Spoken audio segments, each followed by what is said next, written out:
والآن أبقى مع الدكتور خالد شخير فليتفضل.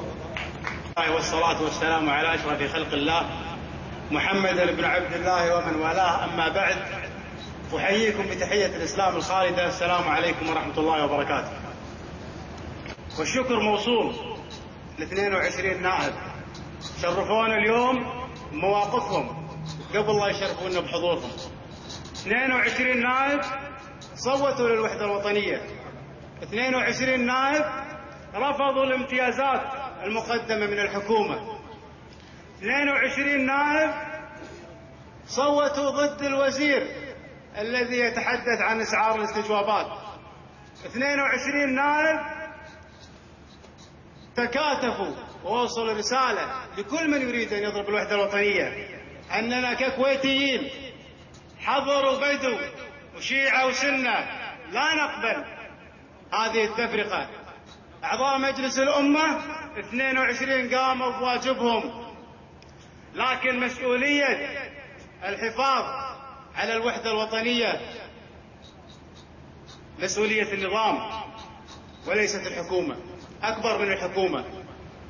البعض يحاول أن يضرب الوحدة الوطنية، بعض سراق المال العام يحاول أن يشغل الشارع ويشغل أعضاء مجلس الأمة بفتنة، مرة حضر وبدو مرة شيعة وسنة، لكن الدور يقع على النظام. يجب أن يتدخل النظام في هذا الوقت. في كل حكومات دول العالم الحكومة هي التي تحث الشعب على الوحدة الوطنية، إلا عندنا بالكويت. عندنا بالكويت الشعب هو الذي يحث الحكومة على الوحدة الوطنية. فأتمنى من النظام، كلامي واضح موجه للنظام، أن يقوم بمسؤولياته ويحفظ الوحدة الوطنية من عبث البعض. وأنا في هذا المقام أعرج على تصريح الشيخ أحمد صباح السالم، لأن البعض يقول هذا كلام 22 نائب أو هذا للتكسب السياسي. هذا ما صرح به الشيخ أحمد صباح السالم لوسائل الإعلام. هذا التصريح الشجاع من هذا الرجل الشجاع ابن أمير الكويت الراحل الشيخ صباح السالم. هذا الرجل قال أن قبل طرح الثقة في وزير الإعلام الحكومة لعبت سياسة حتى لو كان على حساب الوحدة الوطنية، وفتحت موضوع المزدوجين، وهي لا تقصد موضوع المزدوجين، هي تقصد صرف الأنظار عن إخفاقات الحكومة في عملية التجنيس الأخيرة.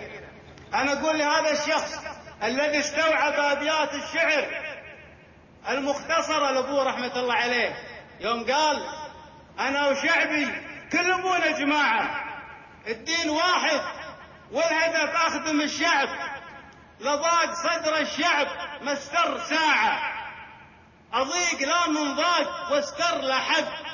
فهم أحمد صباح السالم وصرح هذا التصريح الشجاع اللي أتمنى من الحكومة أن تعي هذا الشيء. أما الشيخ أحمد صباح السالم فله كل الشكر والثناء على هذا التصريح الشجاع الذي هو شارك نواب الأمة في الدفاع عن الوحدة الوطنية. أما المواطن المحافظ اللي رد على الشيخ أحمد صباح السالم، أنا أختصر كلمتين وأقول للنار ما تخلف إلا رماد. وفي الختام أسأل الله العظيم أن يحفظ الكويت وشعبها من كل مكروه، والسلام عليكم ورحمة الله وبركاته.